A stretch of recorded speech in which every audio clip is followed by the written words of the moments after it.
Good morning, everybody. So, previous lecture માં આપણે chapter number 2 estimation costing and contracting start કર્યું હતું. તો લાસ્ટ લેક્ચરમાં આપણે વાત કરી હતી કે એસ્ટિમેશન એટલે શું અને એસ્ટિમેશન કરવા માટે જે એસ્ટિમેટર હોય છે એની પાસે કઈ કઈ એબિલિટી હોવી જોઈએ એના વિશે વાતચીત કરી હતી. પછી આપણે ડિસ્કશન કર્યું હતું કે એસ્ટિમેશન કરવાથી ફાયદાઓ શું થાય, મતલબ ઇમ્પોર્ટન્સ ઓફ એસ્ટિમેશન વિશે આપણે વાતચીત કરી હતી. આજે આપણે વાત કરશું એ છે કે એસ્ટિમેટર જે છે, તો એસ્ટિમેટર કોને કહેવાય? તો કે જે વ્યક્તિ એસ્ટિમેશન કરે છે તેને એસ્ટિમેટર કહેવાય. અને આ એસ્ટિમેટર જે છે એના કાર્ય શું, મતલબ કે એસ્ટિમેટરનું ફંક્શન શું, એને શું શું કરવાનું હોય. આ ક્વેશ્ચન જે છે એ જીટીયુમાં 2 માર્ક્સમાં અને 3 માર્ક્સમાં ખૂબ જ પૂછાય છે કે ભાઈ એસ્ટિમેટરના કાર્ય શું હોય છે, એસ્ટિમેટર કોને કહેવાય એ આપણે ડિસ્કશન કરી લીધું.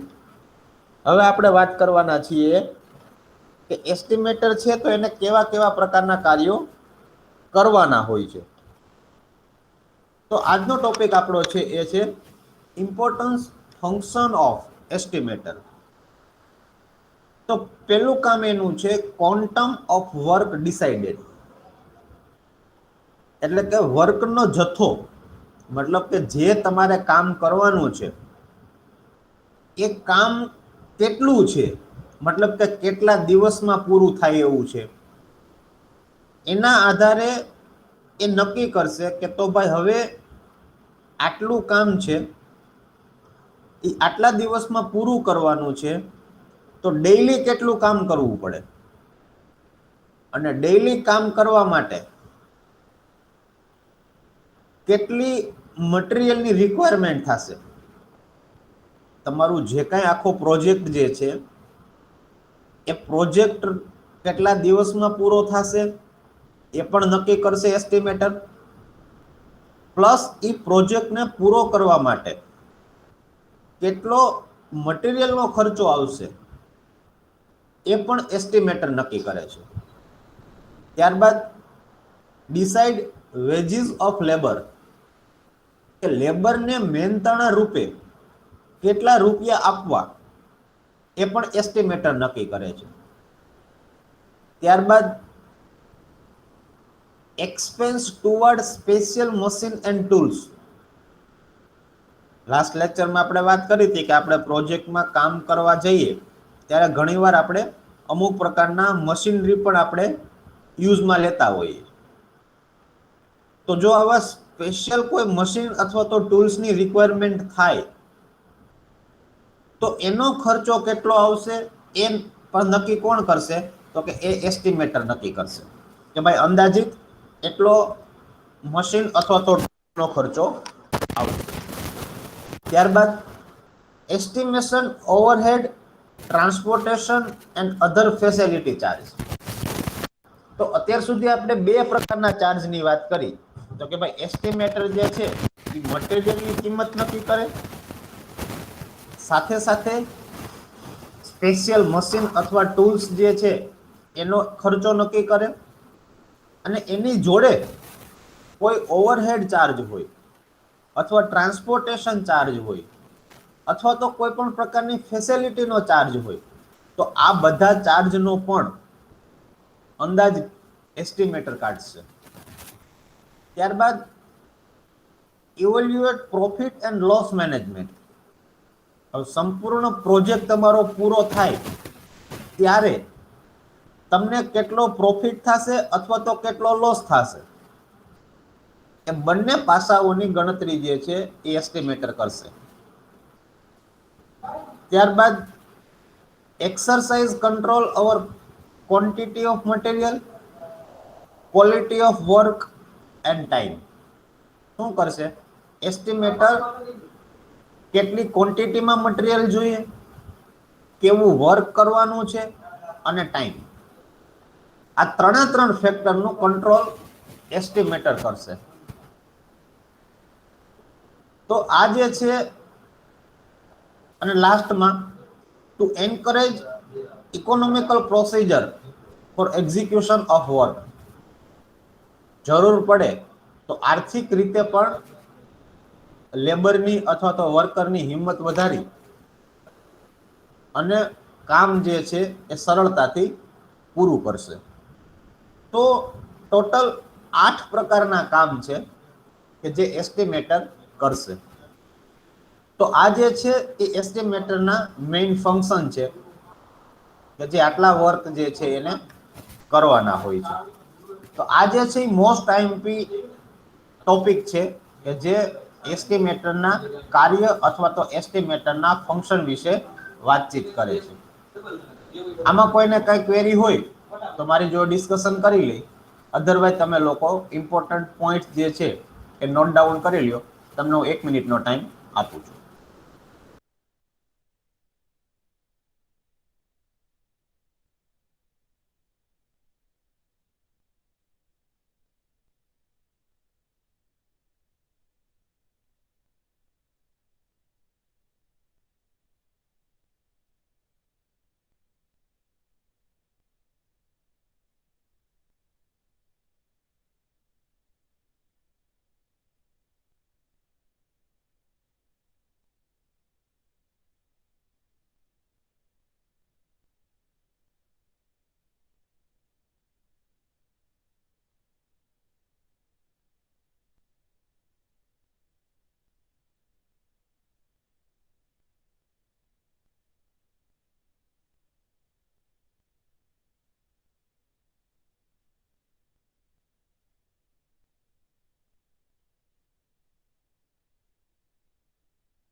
ઓકે, તો મારા ખ્યાલથી બધાને નોટ ડાઉન થઈ ગયું હશે.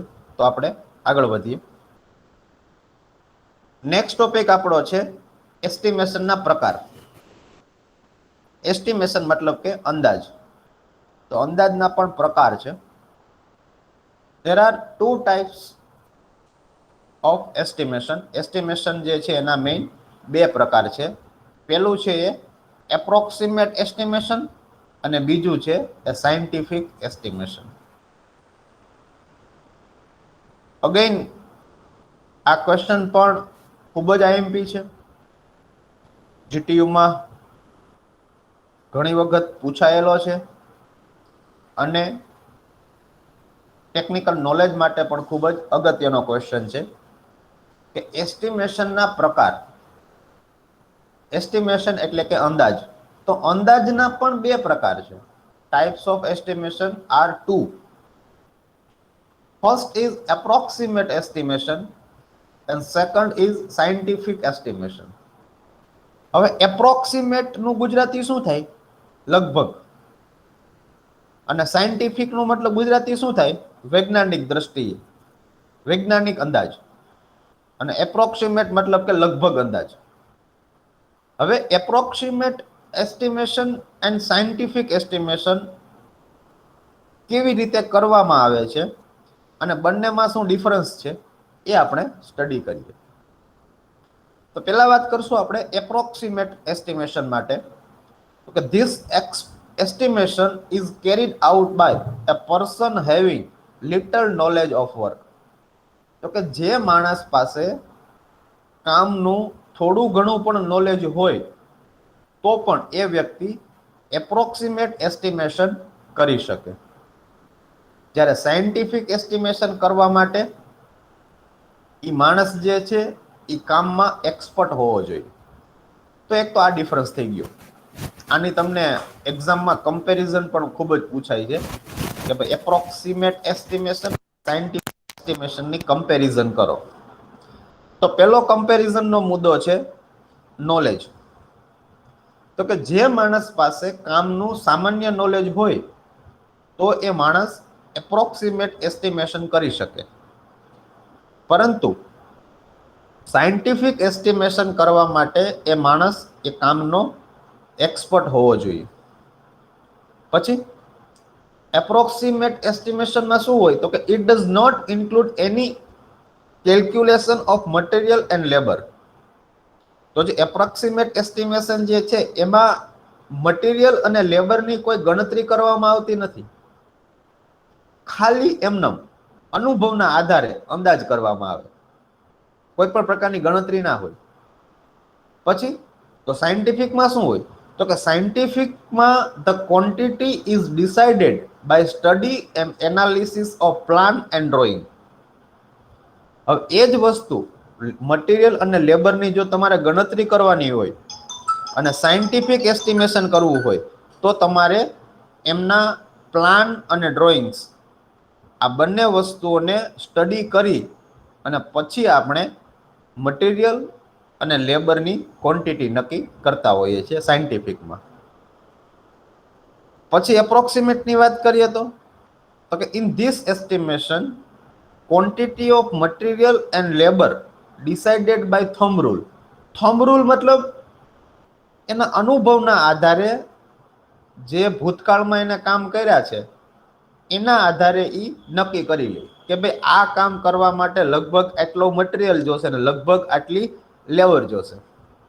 જ્યારે એ જ વસ્તુ સાયન્ટિફિકમાં વાત કરીએ તો સાયન્ટિફિકમાં એ વસ્તુ પ્લાન, એનું ડ્રોઈંગ્સ, આ બધાનું એનાલિસિસ કરી અને પછી નક્કી કરવામાં આવે. પછી અને જ્યારે એપ્રોક્સિમેટમાં તો કે એમાં એવો કોઈ ગણતરી નથી હોતી, ખાલી અંદાજ કરવામાં આવે. તો એનાથી શું થાય? તો કે hence there will be a chance of under estimation or over estimation. હવે આવી રીતે આપણે કોઈ પણ ગણતરી કર્યા વગર મટીરિયલ અને લેબરની સંખ્યા નક્કી કરીએ એટલે શું થાય? કાં તો જેટલી જરૂરિયાત છે એના કરતાં વધારે પરચેસ થઈ જાય અથવા જરૂરિયાત છે એના કરતાં ઓછું પરચેસ થાય. અને ક્યારેક ક્યારેક જેટલી જરૂરિયાત હોય એટલું થાય, પણ આમાં ચાન્સીસ વધી જાય. ઘણીવાર વધારે ક્વોન્ટિટી આવી જાય અથવા ઘણીવાર ઓછી ક્વોન્ટિટી આવી જાય. તો જો વધારે એસ્ટિમેશન થઈ ગયું હોય તો એને કહેવાય ઓવર એસ્ટિમેશન, અને જરૂરિયાત કરતાં ઓછું એસ્ટિમેશન થયું હોય તો એને કહેવાય અંડર એસ્ટિમેશન. ત્યારબાદ in case of under estimation work can complete in 2 or 3 part.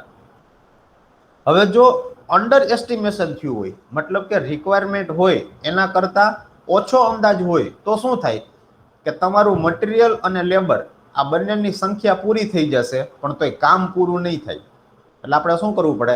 કામને અટકાવી દેવાનું, વળી પાછું મટીરિયલ લેબરની વ્યવસ્થા કરવા જાઓ એટલે તમારો જે પ્રોજેક્ટ જે છે એ કન્ટિન્યુઅસ કામ નહીં કરે, કટકે કટકે કામ કરશે. પહેલા પાર્ટ્સમાં મટીરિયલ પૂરું થાય એટલે વળી રજા મૂકીએ. હવે એ રજામાં તમે મટીરિયલની લેબરની વ્યવસ્થા કરો મતલબ સેકન્ડ પાર્ટમાં કામ ચાલુ થાય. તો આવી રીતે કટકે કટકે કામ થશે, એકી સાથે કામ નહીં થાય. પછી એના બદલે જો ઓવર એસ્ટિમેશન થઈ જાય, મતલબ કે જરૂરિયાત હોય એની કરતા વધારે એસ્ટિમેશન થયું હોય, તો શું થાય? તો કે તો કારણ વગરના તમારે પૈસાની બરબાદી થશે. તમારે 2 લેબરની જરૂરિયાત હોય ને તમે 5 લેબર લઈ આવો તો શું થાય? તો કામ ઝડપથી પૂરું થાય, પણ સાથે સાથે 3 લેબરની એક્સ્ટ્રા જે કોસ્ટ જે છે એ કોસ્ટ તમને સહન કરવી પડશે. અને જે મટીરિયલ તમારે દાખલા તરીકે જોતું હોય એના કરતા વધારે મટીરિયલ લઈ આવ્યા હોય તો એમાં પણ તમારી પૈસાની બરબાદી થાય. મતલબ કે ઓવર એસ્ટિમેશન થાય તો લોસ વધી જાય, અને અંડર એસ્ટિમેશન થાય તો ટાઈમ ટુ ટાઈમ કામ પૂરું ન થાય.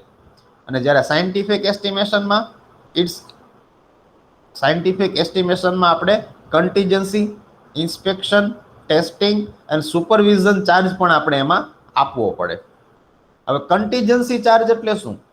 તો કે કન્ટીજન્સી ચાર્જ એટલે એવી ચાર્જ કે કોઈ પણ મટીરિયલમાં ભાંગતૂટ થાય અથવા તો કોઈ મટીરિયલ ડેમેજ થાય તો એનો ખર્ચો પણ આપણે પહેલેથી જ ગણતરીમાં લીધેલો હોય, તો પણ આપણે ક્યારેય લોસમાં ન જઈએ. પછી આવે ઇન્સ્પેક્શન ચાર્જ. તો ઇન્સ્પેક્શન ચાર્જ કોને કહેવાય? આપણે પહેલા પણ વાત કરી હતી કે કોઈ પણ પ્રોજેક્ટ કમ્પ્લીટ થયો હોય તો કમ્પ્લીટ થઈ ગયા બાદ તાત્કાલિક એને સપ્લાયથી જોડવામાં આવતો નથી. એમના ઉપર અમુક ટેસ્ટ કરવા પડે. તો આ ટેસ્ટ કરવા માટે એક ઇલેક્ટ્રિકલ ઇન્સ્પેક્ટરને આપણે રિક્વાયર્ડ થાય. તો એ ઇલેક્ટ્રિકલ ઇન્સ્પેક્ટર જે છે એ આવશે, તમારો પ્રોજેક્ટનું ચેકિંગ કરશે અને ઇન્સ્પેક્શન કરશે. તો એનો ચાર્જ પણ આપણે એમાં પહેલેથી જ પ્લાનિંગમાં લીધેલો હોય.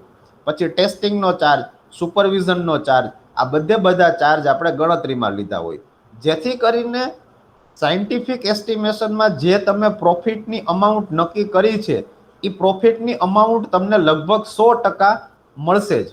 જ્યારે એપ્રોક્સિમેટ એસ્ટિમેશનમાં તમે નક્કી કરેલી પ્રોફિટની રકમ જે છે એ કદાચ ન પણ મળે, કારણ કે એના બદલામાં તમારે બીજા બધા ખર્ચાઓ જે તમે ગણતરીમાં નથી લીધા એવા આકસ્મિક ખર્ચાઓ પણ આવી શકે. તો આ 2 પ્રકારના એસ્ટિમેશન છે, approximate estimation and scientific estimation. આ બંને વિશે કોઈને કંઈ ક્વેરી હોય તો મારી જોડે ડિસ્કશન કરી શકે છે. ત્યાં સુધીમાં તમને હું 1 મિનિટનો ટાઈમ આપું છું. તમે લોકો બંને એસ્ટિમેશનના ઇમ્પોર્ટન્ટ ટોપિક જે છે એ નોટ ડાઉન કરી લ્યો. આ જે ક્વેશ્ચન જે છે એ બધી રીતે ઇમ્પોર્ટન્ટ છે, ટેકનિકલ નોલેજ માટે પણ જરૂરી છે અને એક્ઝામના પોઈન્ટ ઓફ વ્યૂથી પણ ખૂબ જ ઇમ્પોર્ટન્ટ ટોપિક છે. તો 1 મિનિટનો ટાઈમ આપું છું, તમે લોકો નોટ ડાઉન કરી લ્યો.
ઓકે, તો નોટ ડાઉન થઈ ગયું હોય તો આપણે આગળ વધીએ.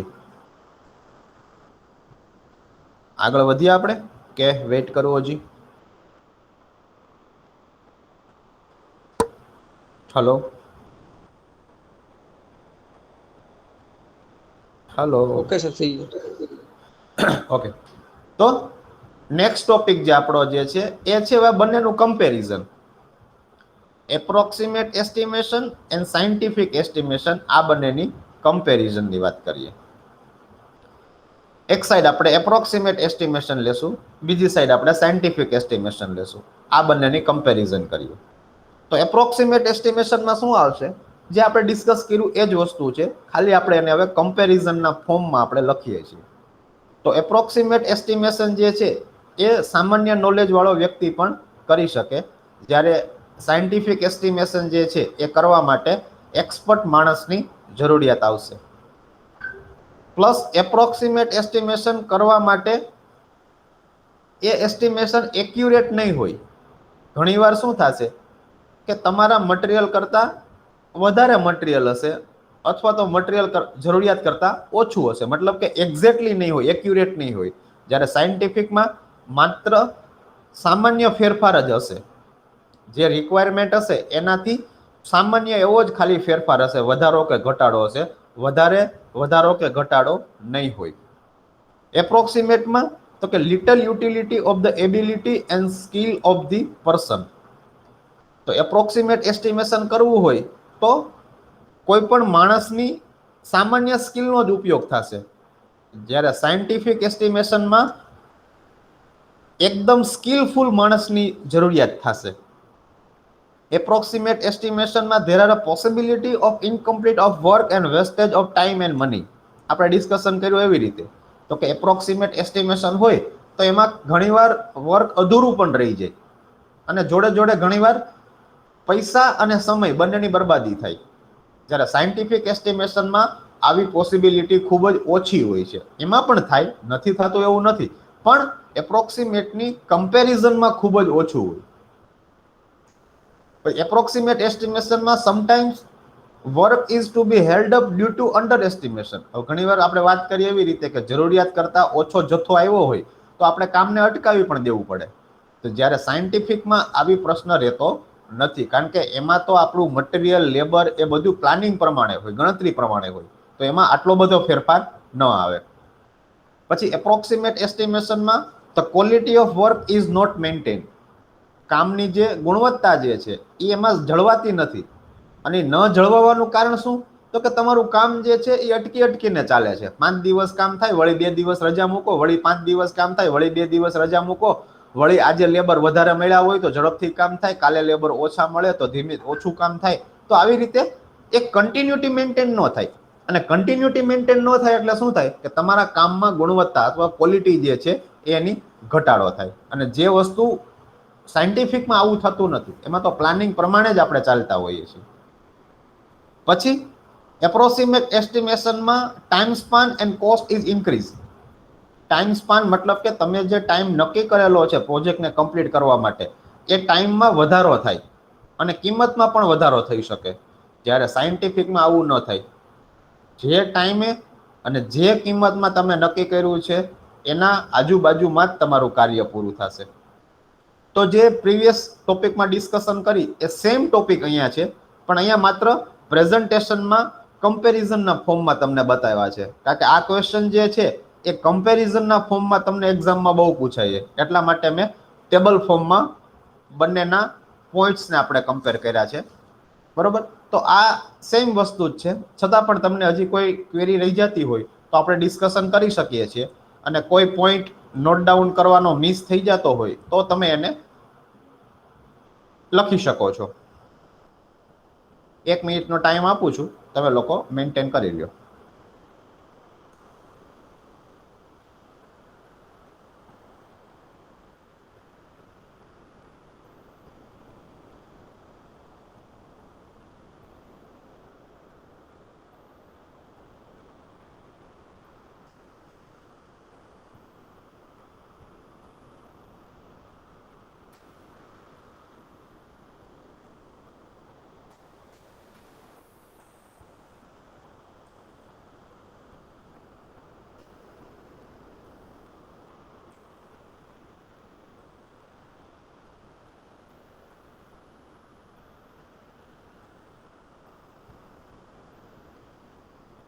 ઓકે, તો મારા ખ્યાલથી વધારે આમાં ટાઈમની જરૂરિયાત નથી, તો આપણે નેક્સ્ટ ટોપિક વિશે વાતચીત કરી શકીએ. ઓકે, તો હવે દ્રષ્ટિએ સાયન્ટિફિક એસ્ટિમેશન સારું કહેવાય કે એપ્રોક્સિમેટ એસ્ટિમેશન સારું કહેવાય? એક નાનો એવો ક્વેશ્ચન તમને પૂછી લઉં પહેલા, કે તમારી દ્રષ્ટિએ કયું એસ્ટિમેશન સારું કહેવાય, સાયન્ટિફિક ઓર એપ્રોક્સિમેટ? સાયન્ટિફિક. સાયન્ટિફિક. સાયન્ટિફિક, સરસ. તો જે મેં તમને સમજાવ્યું છે એના ઉપરથી તમને લોકોને એટલો તો અંદાજ આવી ગયો કે સાયન્ટિફિક એસ્ટિમેશન જે છે એ સારું છે, એપ્રોક્સિમેટ એસ્ટિમેશન જે છે એ સારું નથી. તો તમે લોકો એ બંને વચ્ચે સિલેક્શન કરવા માટે કેપેબલ થઈ ગયા કે તમારે સાયન્ટિફિક કરવું કે એપ્રોક્સિમેટ કરવું, અને એમાં તમે સાચા પણ છો. સાયન્ટિફિક એસ્ટિમેશન જે છે એ બેસ્ટ છે. તો એનો મતલબ એવો થાય કે તમને બંને એસ્ટિમેશન વિશે નોલેજ મળી ગયું. તો હવે સારું એસ્ટિમેશન જે છે એ સાયન્ટિફિક એસ્ટિમેશન છે. તો હવે આપણે સાયન્ટિફિક એસ્ટિમેશનને આપણે થોડુંક ડિટેલમાં સ્ટડી કરીએ કે જ્યારે આપણે સાયન્ટિફિક એસ્ટિમેશન કરતા હોઈએ ત્યારે કયા કયા મુદ્દાઓ ધ્યાનમાં લેવા જોઈએ. હવે એપ્રોક્સિમેટ એસ્ટિમેશન કરતા હોય ત્યારે કોઈ મુદ્દા ધ્યાનમાં લેવાના જ નથી. તમારી રીતે મન ફાવે તેમ માત્ર તમારો ભૂતકાળનો અનુભવના આધારે તમે અંદાજ કાઢો છો. તો એમાં આવા કાંઈ મુદ્દાઓ તમારે ડિસ્કશન કરવાની જરૂર હોતી નથી. પણ જ્યારે સાયન્ટિફિક એસ્ટિમેશન કરતા હોય ત્યારે તમારે બધું જ વિચારવું પડે. તો હવે નેક્સ્ટ ટોપિક આપણો એ છે કે જ્યારે આપણે સાયન્ટિફિક એસ્ટિમેશન કરતા હોઈએ ત્યારે કયા કયા મુદ્દાઓ ઉપર આપણે વિચારવું જોઈએ એના વિશે આપણે વાતચીત કરીએ. તો પહેલો જ પોઈન્ટ જે છે, study of drawings and plan of the project. પહેલા તો એસ્ટિમેશન ચાલુ કરતા પહેલા આપણે એ પ્રોજેક્ટનો પ્લાન અને ડ્રોઈંગને સ્ટડી કરવા જોઈએ. પછી calculation of quantity of material. તમારા પ્રોજેક્ટમાં કાર્ય કરવા માટે જેટલા પણ મટીરિયલની જરૂરિયાત હોય એ મટીરિયલના જથ્થાની ગણતરી કરવાની. પછી ડિટેલ સ્પેસિફિકેશન ઓફ મટીરિયલ.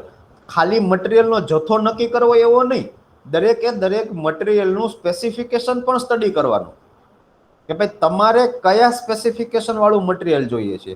દાખલા તરીકે આપણે એક સિંગલ પોલ સ્વિચની વાત કરીએ તો ખાલી સિંગલ પોલ સ્વિચ એવી રીતે નહીં, કેટલા વોલ્ટેજની, કેટલા એમ્પિયરની અને કેટલી સિંગલ પોલ સ્વિચ જોઈશે, આવું ડિટેલ એનાલિસિસ કરવાનું, જેથી કરીને તમને ભાવમાં ઘણો ફરક પડી જશે. પછી prevailing condition of material in the market. આ બહુ જ અગત્યનો ટોપિક છે. તમારે જે મટીરિયલ લેવાનું છે એ મટીરિયલની માર્કેટમાં શું કન્ડિશન છે, મતલબ કે અવેલેબલ છે કે શોર્ટેજ છે કે સસ્તું છે કે મોંઘું છે, એ પણ તમારે સ્ટડી કરવું પડે. હવે ઘણીવાર કેવું થતું હોય કે અમુક મટીરિયલ એવા હોય કે જે રાજકોટમાંથી સસ્તા પડતા હોય, અમુક મટીરિયલ એવા હોય કે જે અમદાવાદમાં જ સસ્તા પડતા હોય, અમુક મટીરિયલ એવા હોય કે જે વડોદરાથી સસ્તા પડતા હોય. તો એ તમારે માર્કેટ સર્વે કરવો પડે કે કયું મટીરિયલની કન્ડિશન કયા માર્કેટમાં કેવી છે, જેના આધારે આપણે શું કરી શકીએ કે આપણે મેક્સિમમ ક્વોન્ટિટી મિનિમમ પ્રાઇસમાં લઈ શકીએ. ત્યારબાદ knowledge of price catalogue of market material. મટીરિયલનો ભાવ પણ તમારે એનાલિસિસ કરવો પડે કે તમે જે મટીરિયલ સિલેક્ટ કરો છો, દાખલા તરીકે તમે ફેનના રેગ્યુલેટરની વાત કરો છો તો તમને ફેનના રેગ્યુલેટરના દરેકે દરેક એના પ્રકાર તમને ખબર હોવા જોઈએ, એની દરેક દરેક કંપનીઓ વિશે તમને ખ્યાલ હોવો જોઈએ કે ભાઈ રેગ્યુલેટર કેટલી કંપનીઓ બનાવે છે, પ્લસ એનો ભાવ કેટલો છે એ તમને ખબર હોવી જોઈએ, પ્લસ એનું વર્કિંગ કેવું છે, મતલબ કે કેટલો સમય સુધી વ્યવસ્થિત ચાલે છે એ પણ તમને ખ્યાલ હોવો જોઈએ. ત્યારબાદ comparison and selection of suitable material. પછી તમારે શું કરવાનું કે તમારે જે મટીરિયલ જોઈએ છે એ એક મટીરિયલ એક કરતાં વધારે કંપનીઓ બનાવતી હોય તો ત્યારે તમારે બધી કંપનીઓના જે મટીરિયલ જે છે એનું એનાલિસિસ કરવાનું, કમ્પેરિઝન કરવાનું કે આમાંથી આપણે માટે જરૂરી છે એ કઈ કંપની બનાવે છે અને આપણને એની પ્રાઇસ જે છે એ સસ્તું પ્રાઇસ ક્યાંથી મળે છે. હવે એ પણ ખાસ ધ્યાન રાખવાનું છે કે સસ્તું કરવા માટે ક્વોલિટીમાં ક્યારેય પાછો કોમ્પ્રોમાઇઝ કરવાનો નથી. એવું ન થવું જોઈએ કે આપણે બહુ સસ્તું લઈએ પણ એ આજે લગાડો ને 2 દિવસમાં ખરાબ થઈ જાય, એવું પણ પાછું ન હોવું જોઈએ. તો સસ્તું અને સારું એવી રીતે ક્રિટિકલ સિલેક્શન આપણે કરવું જોઈએ, જેથી કરીને સસ્તું પણ થાય અને સારું પણ થાય. તો કે standard method of approach of work. હવે આ બધી વસ્તુઓ પરચેઝ કરવા માટેની અમુક સ્ટાન્ડર્ડ મેથડ હોય, એ સ્ટાન્ડર્ડ મેથડ જે છે એ તમારે ફોલો કરવી જોઈએ. ત્યારબાદ કન્ડિશન ઓફ સાઇટ વર્ક. તમારો પ્રોજેક્ટ જે જગ્યા ઉપર છે, જ્યાં તમારે લેબરની મદદથી કામ કરાવવાનું છે, એની કન્ડિશન કેવી છે? મતલબ કે ટેમ્પરેચર ત્યાંનું કેવું છે, ત્યાં ઠંડી છે કેવી છે, વરસાદનું વાતાવરણ છે કે નહીં, આજુબાજુમાં ટ્રાન્સપોર્ટેશન ફેસિલિટી છે કે નહીં, લેબરને જમવા માટેની વ્યવસ્થા આજુબાજુમાં થઈ શકે એમ છે કે નહીં, અથવા તો લેબરને બીજી કોઈ જે રૂટીન ફેસિલિટી છે તો એ ત્યાં અવેલેબલ છે કે નહીં, લેબર માટે ત્યાં મેડિકલ ફેસિલિટી છે કે નહીં. આ બધી વસ્તુઓ પણ તમારે ધ્યાનમાં લેવી જરૂરી છે. કારણ કે જો આ બધી ફેસિલિટીઓ હશે તો તમારે લેબર મળવા ઇઝી થઈ જશે. નહીતર તમે જંગલમાં મકાન બનાવવા જાઓ તો ત્યાં લેબર કોઈ ન મળે તમને. નો ટ્રાન્સપોર્ટેશન ફેસિલિટી હોય, નો મેડિકલ ફેસિલિટી હોય, નો કાંઈ જમવાની વ્યવસ્થા હોય, તો આવા જગ્યામાં લેબર મળવા પણ મુશ્કેલ થાય. તો એ પણ તમારે પહેલેથી ધ્યાન લેવું પડે. પછી availability of skilled man power. તમારો પ્રોજેક્ટ જે છે તો એની આજુબાજુમાંથી તમારે જેવા માણસોની જરૂરિયાત છે, જેવા લેબરની જરૂરિયાત છે, જેવા સ્કિલવાળા માણસોની જરૂરિયાત છે, એ મળી જાય એમ છે કે નહીં, એ પણ તમારે ચેક કરવું પડે. અને છેલ્લે prediction of overhead charge. Overhead charge એટલે કેવા ચાર્જ કે જે મેં તમને પહેલા વાત કરી હતી એવા, કે કોઈ એક્સિડન્ટ થાય અને ખર્ચો આવે, અથવા તમારી ઓફિસ ભાડે રાખી હોય અને ખર્ચો આવે, અથવા મટીરિયલને તમે ટ્રાન્સપોર્ટેશન કરતા હોય અને ડેમેજ થાય, અથવા તમે મટીરિયલને તમારા સ્ટોર રૂમમાં સ્ટોર કર્યું છે અને એમાં કાંઈ ડેમેજ થાય, તો એ પણ તમારે પહેલેથી નક્કી જ રાખવાનું કે ભાઈ હું 5 લાખનું મટીરિયલ લઈ આવ્યો છું તો 5 લાખમાંથી કદાચ 20 થી 25,000નું મટીરિયલ ખરાબ થશે. તો એ આપણે જો પહેલેથી ગણતરીમાં રાખ્યું હોય અને જો હકીકતમાં ખર્ચો આવે તો એ આપણા પ્રોફિટમાંથી બાદ નહીં થાય, આપણો પ્રોફિટ એમને રહેશે.